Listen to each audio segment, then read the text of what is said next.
It's not spooky season anymore, but I figured we could read some of Mary Shelley's Frankenstein. We are where the monster returns and speaks for the very first time. It was nearly noon when I arrived at the top of the ascent. For some time, I sat upon the rock that overlooks the sea of ice.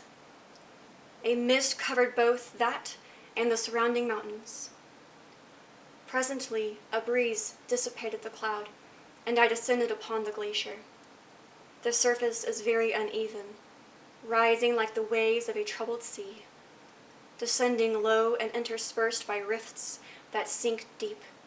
The field of ice is almost a league in width, but I spent nearly 2 hours in crossing it. The opposite mountain is a bare, perpendicular rock.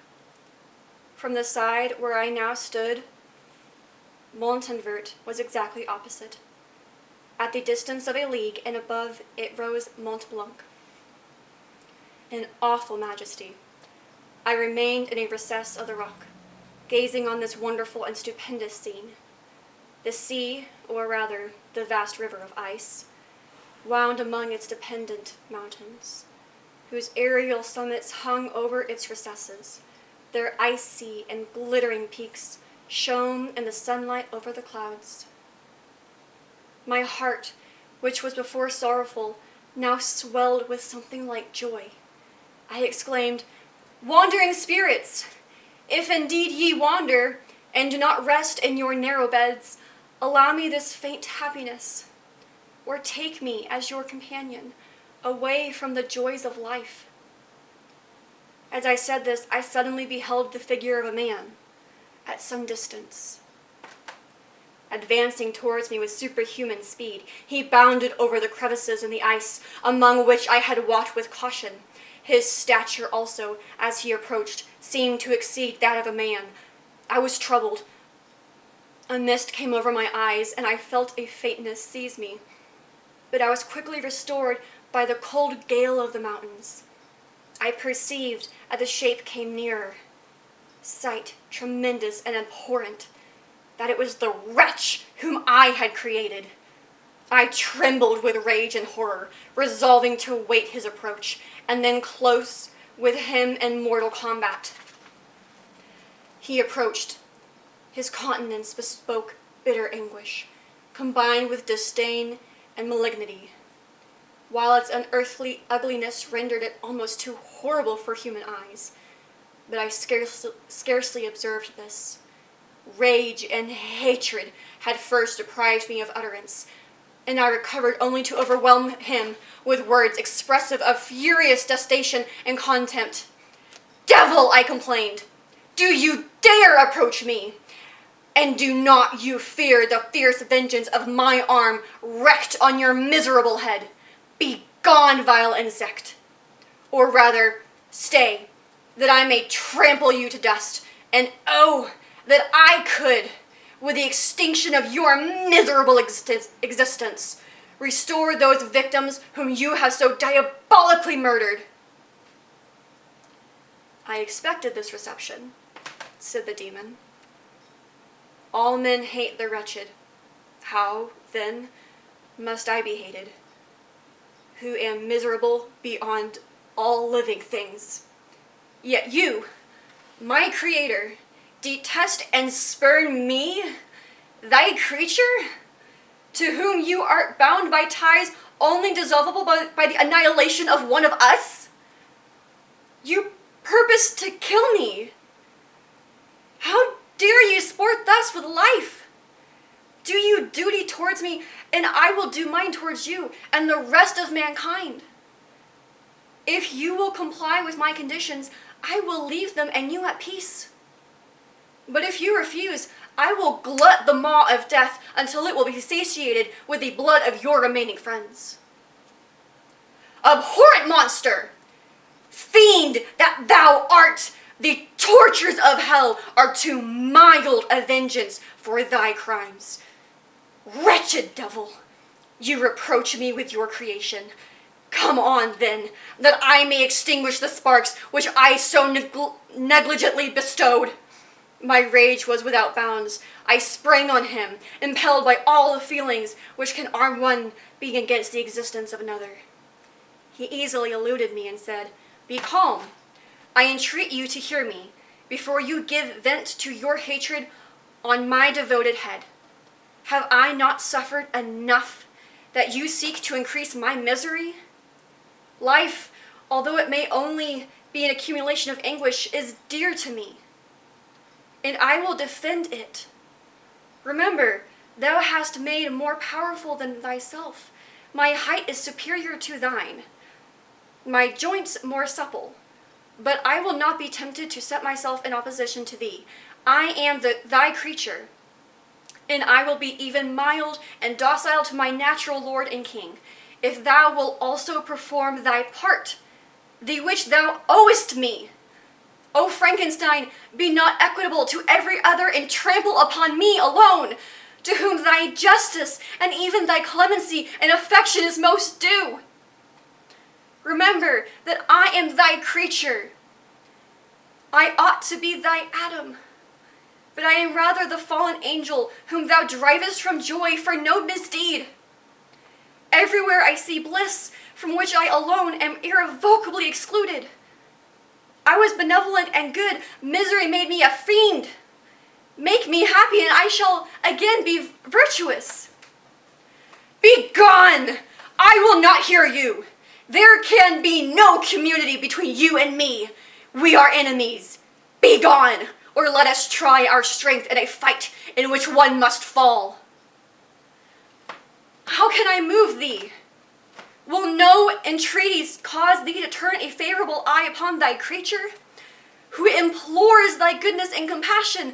Believe me, Frankenstein, I was benevolent. My soul glowed with love and humanity, but am I not alone? Miserably alone. You, my creator, abhor me. What hope can I gather from your fellow creatures who owe me nothing? They spurn and hate me. The dearest mountains and dreary glaciers are my refuge. I have wandered here many days. The caves of ice which I only do not fear are a dwelling to me, and the only one which man does not grudge. These bleak skies I hail, for they are kinder to me than your fellow beings. If the multitude of mankind knew of my existence, they would do as you do. Arm themselves from my destruction. Shall I not hate them who abhor me? I will keep no terms with my enemies. I am miserable, and they shall share my wretchedness. Yet it is in your power to recompense me and deliver them from an evil which only remains for you to make so great that not only you and your family, but thousands of others shall be swallowed up in the whirlwinds of its rage. Let your compassion be moved, and do not disdain me. Listen to my tale. When you have heard that, abandon or commiserate me, as you shall judge that I deserve, but hear me. The guilty are allowed by human laws, bloody as they are, to speak in their own defense before they are condemned. Listen to me, Frankenstein. You accuse me of murder, and yet you would, with a satisfied conscience, destroy your own creature. Oh, praise the eternal justice of man, yet I ask you not to spare me. Listen to me, and then, if you can, and if you will, destroy the work of your hands. Why do you call my remembrance? I rejoined. Circumstances of which I shudder to reflect, that I have been the miserable origin and author.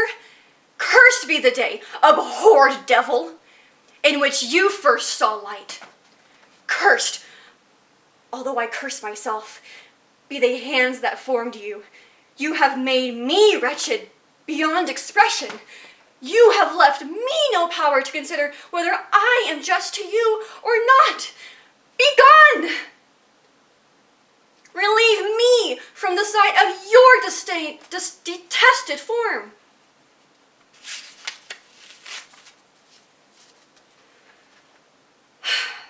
Thus I relieve thee, my creator, he said, and placed his hated hands before my eyes, which I flung from me with violence. Thus I take from thee a sight which you abhor.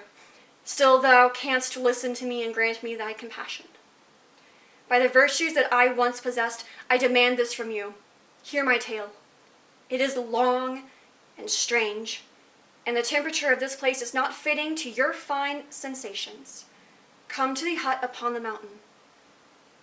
The sun is yet high in the heavens before it descends to hide itself beyond yon snowy precipices and illuminate another world. You will have heard my story and can decide. On you it rests whether I quit forever the neighborhood of man and lead a harmless life, or become the scourge of your fellow creatures and the author of your own speedy ruin. As he said this, he led the way across the ice. I followed. My heart was full. I did not answer him. But as I proceeded, I weighed the various arguments that he had used, determined to at least listen to his tale. I was partly urged by curiosity, and compassion confirmed my resolution. I had hitherto supposed him to be the murderer of my brother, and I eagerly sought a confirmation or denial of this opinion. For the first time also I felt what the duties of a creator towards his creature were, and that I ought to render him happy before I complained of his wickedness. We crossed the ice, therefore, and assembled the opposite rock. The air was cold, and the rain again began to descend. We entered the hut, the fiend with an air of exultation, I with a heavy heart and depressed spirits. But I consented to listen, and seated myself by the fire, which my odious companion had lighted. He thus began his tale.